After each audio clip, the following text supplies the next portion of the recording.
Assalamualaikum warahmatullahi wabarakatuh. Pembelajaran hari ini adalah kisah tentang Luqman Al-Hakim, pelajaran PAI kelas 5. Mari sebelum kita melanjutkan pembelajaran kisah Luqman Al-Hakim, kita berdoa terlebih dahulu.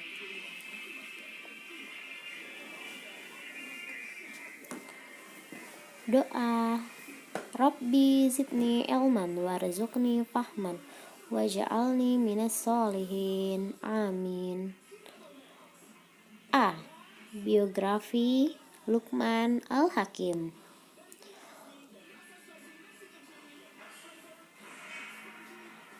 Luqman adalah hamba Allah Subhanahu wa Ta'ala yang sangat soleh. Ia tidak menerima kenabian tetapi menjadi seorang ayah pilihan Allah Subhanahu wa Ta'ala. Ia berkebangsaan Habsyi, berasal dari kota Sudan. Pekerjaannya sebagai tukang kayu, tubuhnya pendek. Ia memiliki kekuatan dan mendapati hikmah dari Allah Subhanahu wa Ta'ala. Luqman adalah anak dari Baurah bin Nahur bin Tareh, dan Tareh bin Nahur merupakan nama dari Azar, ayah Nabi Ibrahim alaihi wasallam. Luqman hidup selama 1000 tahun. Ia menjadi guru Nabi Daud alaihi wasallam. Lalu karena hikmah yang dimilikinya, ia kemudian diangkat menjadi hakim pada zaman Nabi Daud alaihi salam dan sekaligus menjadi gurunya Nabi Daud alaihi salam sebelum diangkat menjadi nabi. Nah, ada kisah menarik tentang Luqman Al-Hakim ya. Salah satu kisah Luqman yang terkenal adalah tentang dia beserta anaknya dan seekor keledai. Pada suatu hari, Luqman masuk ke pasar dengan menunggang sebuah keledai, sedangkan anaknya mengikuti dari belakang sambil berjalan kaki. Orang-orang di pasar berkata, "Loh, kenapa bapak itu malah enak-enakan sendiri naik keledai, sedangkan anaknya berjalan kaki kecapean dan tidak naik keledai? Zolim banget itu ayahnya." Orang lainnya berkata, "Betul, lebih baik anaknya yang dinaikkan ke atas keledai. Kasian kan anaknya?" Akhirnya Luqman pun turun dan menaikkan anaknya ke atas keledai. Kemudian mereka pun meneruskan perjalanan. Tak lama, orang-orang di pasar pun melihat Luqman. Mereka berkata, "Kurang ajar banget anak ini. Masa ayahnya yang sudah tua dibiarkan berjalan kaki? Zolim banget anak itu."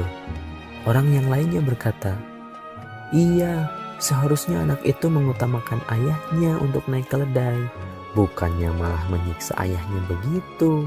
Astagfirullah." Luqman pun berhenti lagi.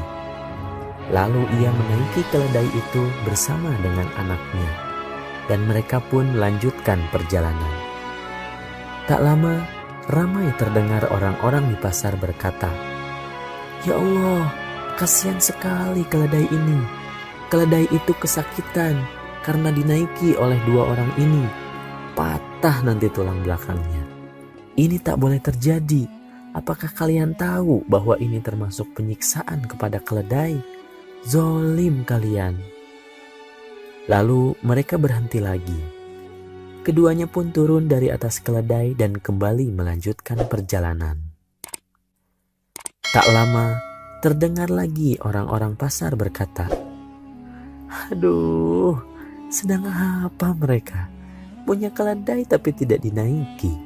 Buat apa punya keledai kalau begitu?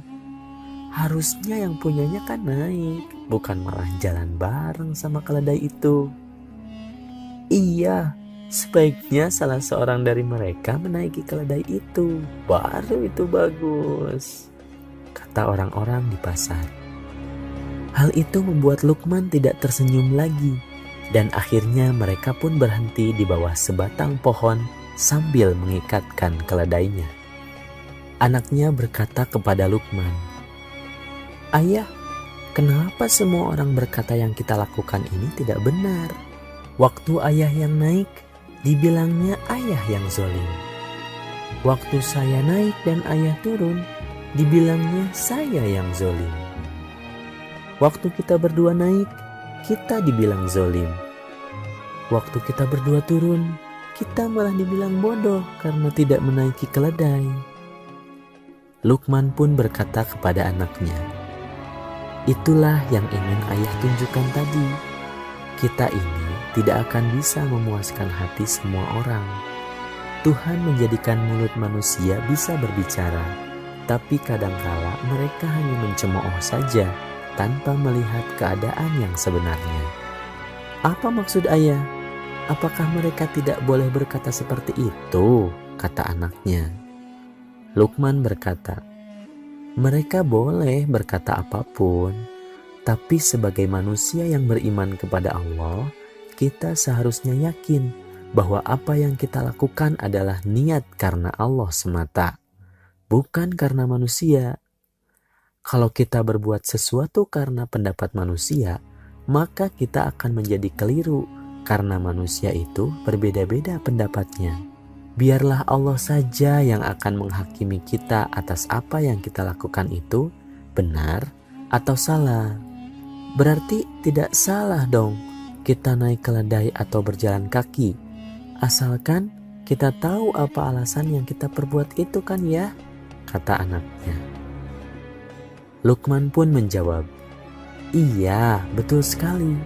Kita tidak boleh risau dengan apa yang orang lain katakan.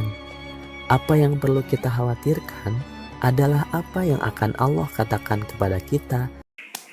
Akhlak Luqman Al-Hakim. Akhlak Luqman Al-Hakim. Mari kita simak bersama-sama. Luqman Al-Hakim adalah salah seorang hamba Allah Subhanahu wa taala yang soleh dan berakhlak mulia. Berikut ini beberapa gambaran akhlak Luqman Al-Hakim.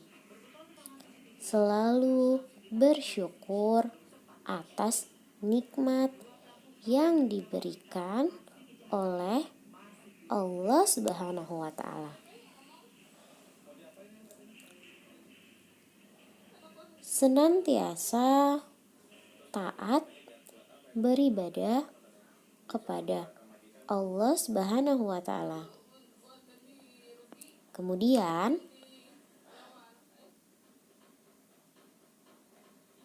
dia nugerahkan hikmah dan pengetahuan yang mulia, zuhud terhadap dunia.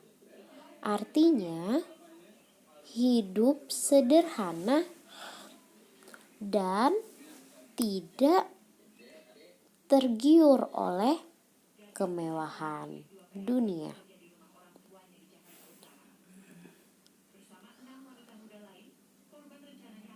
Kemudian Luqman Al-Hakim warah, artinya berhati-hati dalam segala hal. Nasihat Luqman Al-Hakim.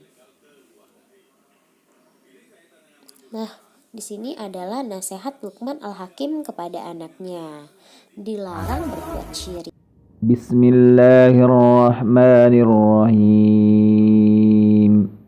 Wa idh qala Luqmanu libnihi wa huwa ya'izuhu ya bunayya la tusyrik billah inna syirka la zulmun azim. Dan ingatlah ketika Luqman berkata kepada anaknya di waktu ia memberi pelajaran kepadanya, hai anakku, janganlah kamu mempersekutukan Allah. Sesungguhnya mempersekutukan Allah adalah benar-benar kezaliman yang sangat besar. Quran surat Luqman ayat ke-13. Jadi yang pertama, nasihat Luqman kepada anaknya adalah kita tidak boleh bersikap musyrik. Luqman mengawali nasihatnya tentang ketauhidan, yaitu untuk beribadah kepada Allah semata dan tidak berbuat syirik kepada Allah dengan sesuatu apapun. Musyrik adalah perbuatan menyekutukan Allah dengan apapun. Nah, dosa musyrik ini tidak akan diampuni oleh Allah. Jadi contohnya apa saja musyrik itu? Misalkan menyembah berhala, kemudian percaya terhadap kekuatan-kekuatan dari makhluknya, misalkan percaya kekuatan di dalam batu, di dalam pohon, ya, nah itu tidak boleh. Kita hanya harus percaya kepada Allah saja. Tidak boleh percaya kepada hal-hal yang seperti itu. Misalkan percaya kepada bintang jatuh dapat mengabulkan doa kita. Nah, itu tidak boleh. Itu termasuk ke dalam perbuatan musyrik.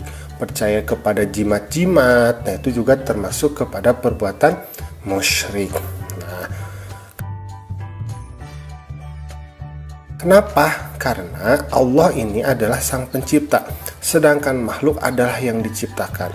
Semua yang diciptakan Allah itu tidak mampu melakukan apapun kecuali atas izin Allah. Karena itu kita tidak boleh menyembah atau mempersekutukan Allah dengan sesuatu selainnya. Gitu, karena sesuatu selainnya itu adalah makhluk, semuanya adalah ciptaan Allah. Misalnya menjadikan matahari sebagai Tuhan lalu disembah, membuat batu atau patung sebagai Tuhan lalu disembah, menjadikan kayu besar sebagai Tuhan lalu dipuja-puja dan disembah. Nah, kita tidak boleh menyamakan Allah Subhanahu wa Ta'ala dengan sesuatu apapun. Barang siapa yang syirik atau menyekutukan Allah, maka sesungguhnya orang tersebut telah berbuat kezaliman atau dosa yang besar.